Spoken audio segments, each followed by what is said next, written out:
मित्रों, आप सभी विगत कई दिनों से भ्रष्टाचार में आकंठ डूबे हुए तमाम उन दलों का हाहाकार सुन रहे होंगे जिनमें से शायद कोई भी दल ये ना बता पाए कि 2014 से पहले भी उनके खिलाफ कोई भ्रष्टाचार का केस नहीं था।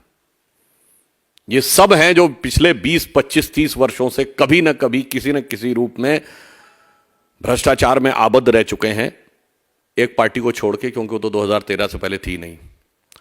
तो नई नवेली पार्टी से लेके पुरानी धुरानी पार्टी तक ये सारे के सारे मौसेरे भाई आपस में मिलकर अपने अपने परिवार को बचाने और भ्रष्टाचार को छुपाने के लिए जनता के बीच में निरंतर भ्रम फैलाने का प्रयास कर रहे हैं। विगत कई महीनों से कभी किसी मुद्दे का सहारा लेकर, कभी किसी मुद्दे का सहारा लेकर वो ऐसा शोर शराबा बनाना चाहते हैं जिसमें सच को या तो दबाया जा सके या झुठलाया जा सके। परंतु जो जो भिन्न भिन्न स्तरों पर जांच की प्रक्रियाएं आगे बढ़ रही हैं और भिन्न भिन्न जगहों पर मीडिया के माध्यम से पब्लिक डोमेन में जानकारियां आ रही हैं, तो उसके साथ उन लोगों के ये सारे दावे खोखले साबित होते जा रहे हैं और भ्रष्टाचार का कठोर यथार्थ जनता के सामने आ रहा है। इसी शोर शराबे में कई बार दिल्ली को शराब में डुबो देने वाले लोग बच के निकलने का प्रयास कर रहे हैं, मगर हम विषय को डाइवर्ट नहीं होने देना चाहते, इसलिए हम उस विषय के ऊपर पुनः जनता का ध्यान आकृष्ट करना चाहते हैं, यानी उसका फोकस बना के रखना चाहते हैं। अब पिछले 1-2 दिन में जो जानकारियां आई हैं, जो पब्लिक डोमेन में आई हैं कि पूछताछ के दौरान स्वयं दिल्ली सरकार के पदों पर बैठे हुए लोग इस शराब के घोटाले में सक्रिय भूमिका निभा रहे लोग और मनीष सिसोदिया जी के जो सचिव रहे हुए लोग, उन सब के संदर्भ से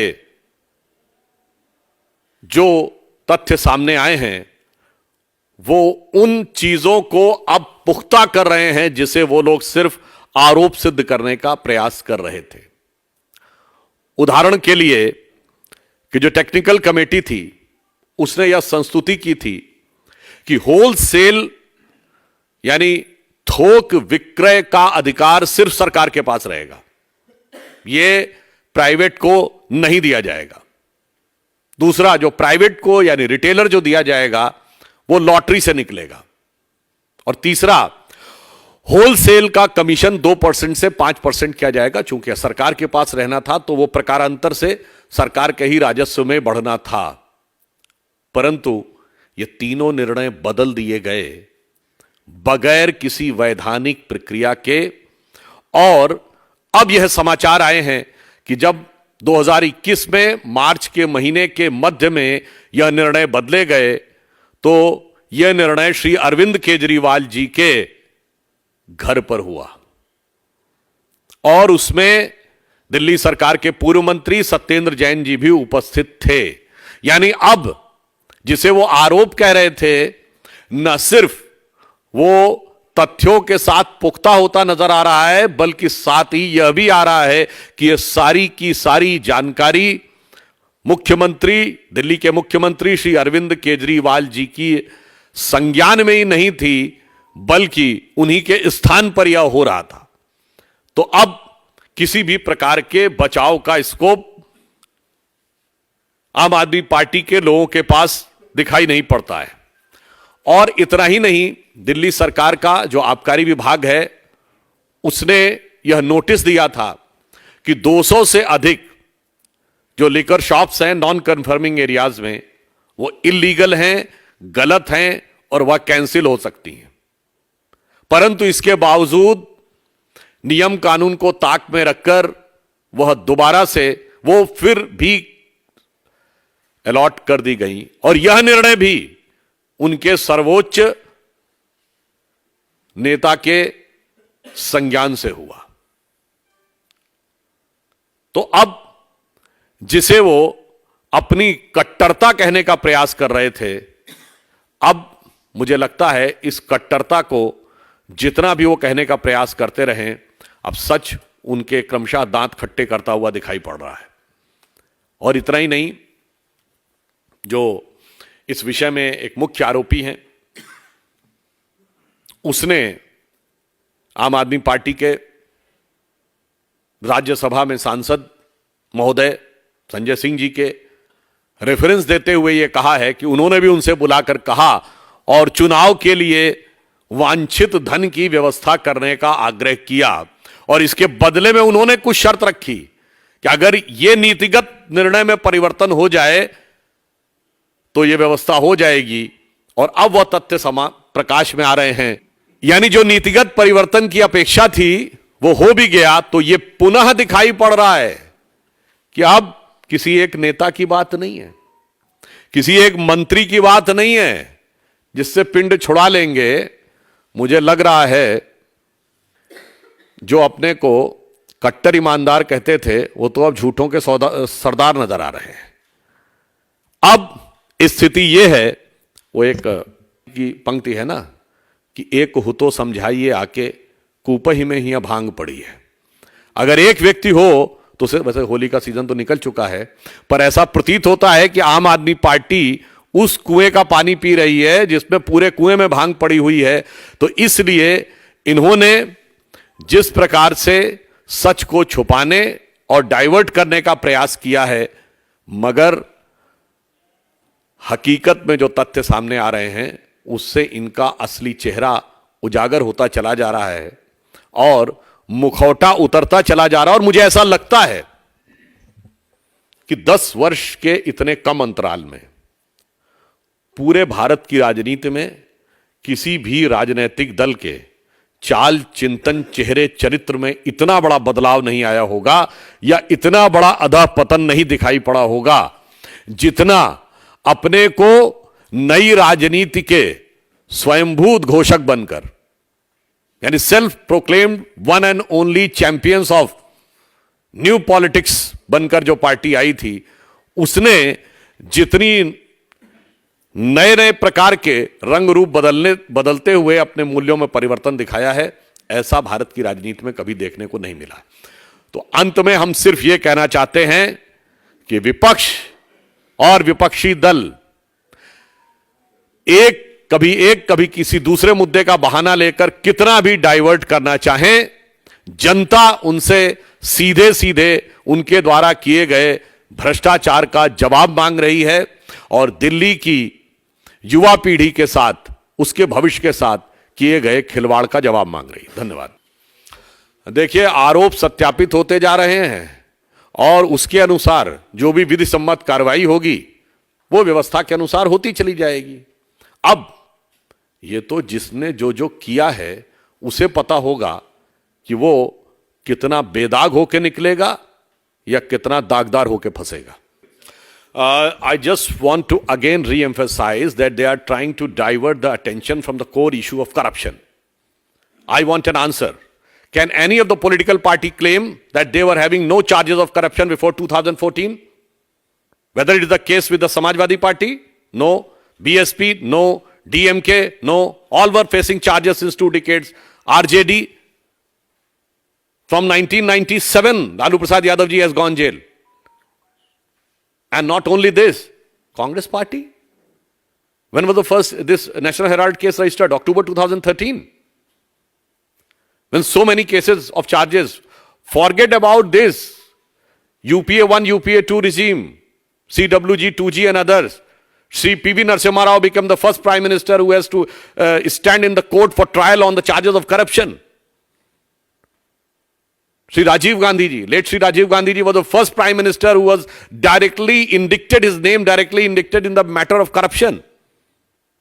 And they are talking about putting a blame on Bharatiya Janata Party and others. I think these are the parties which are having a characteristic tendency for corruption.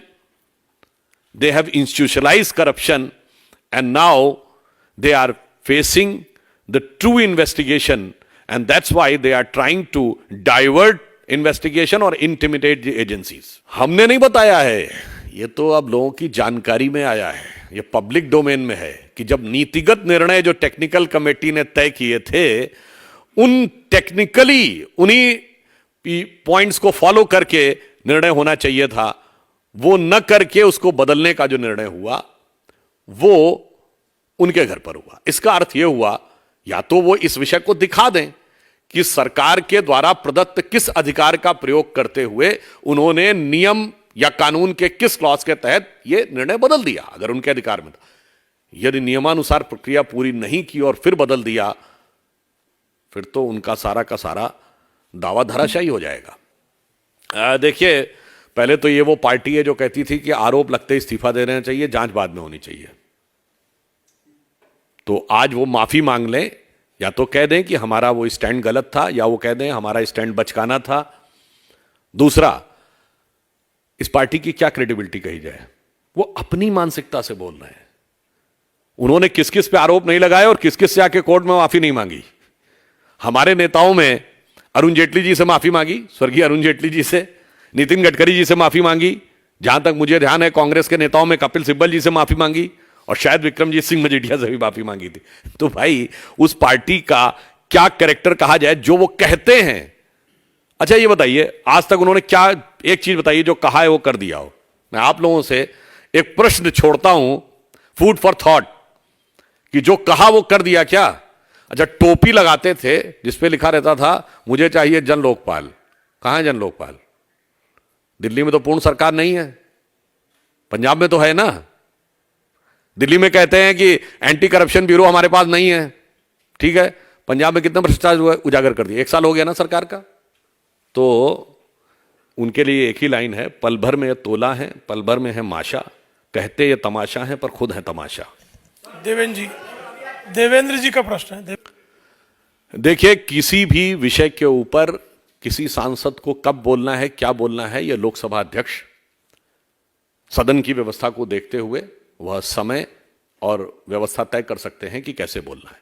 जहां तक जो आपने बात कही कि जो कांग्रेस ने बात कही है विशेषाधिकार समिति को देने का, तो यह विषय संसद की विशेषाधिकार समिति के समक्ष लंबित है। वो सरनेम वाली जो आपने बात कही ना, उसी के संदर्भ में। तो यह विषय, सरनेम का विषय संसद की विशेषाधिकार समिति के समक्ष लंबित है, और एक ऐसे परिवार के विषय में है जो देश के ऊपर अपना सर्वाधिकार मानता था। तो मुझे लगता है उस पर टिप्पणी करना मेरे लिए अनाधिकार होगा। दो विषय अलग अलग हैं। एक तो जब विषय की जांच सर्वोच्च न्यायालय कर रहा है, परंतु उसके बाद भी दूसरी जांच के लिए कहना दर्शाता है कि आप विषय को भटकाना चाह रहे हैं। और मैं यह भी कहना चाहता हूं, अच्छा ये बताइए, कल 200 सांसद गए, कहां गए? ईडी के पास। एक तरफ कहते ईडी भरोसा नहीं है, सुप्रीम कोर्ट क्यों नहीं गए? Supreme court public interest litigation ले सकता है, जांच एजेंसी सीधे नहीं ले सकती।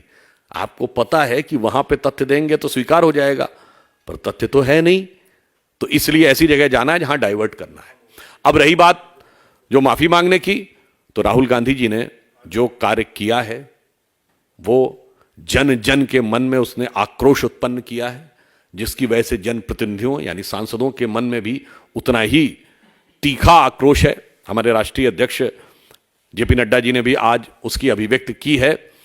आज तक कोई ऐसा उदाहरण नहीं है जब भारत के किसी मुख्य विपक्षी दल के नेता ने जाकर विदेश में दूसरे देशों से प्रतिक्रिया मांगने की बात कही हो और उन्हें लोकतंत्र का रखवाला कहा हो। मैं राहुल गांधी जी को याद दिला देना चाहता हूं, 1977 में सत्ता से हटने के बाद शायद 1978 या 79 में इंदिरा जी भी गई थी लंदन।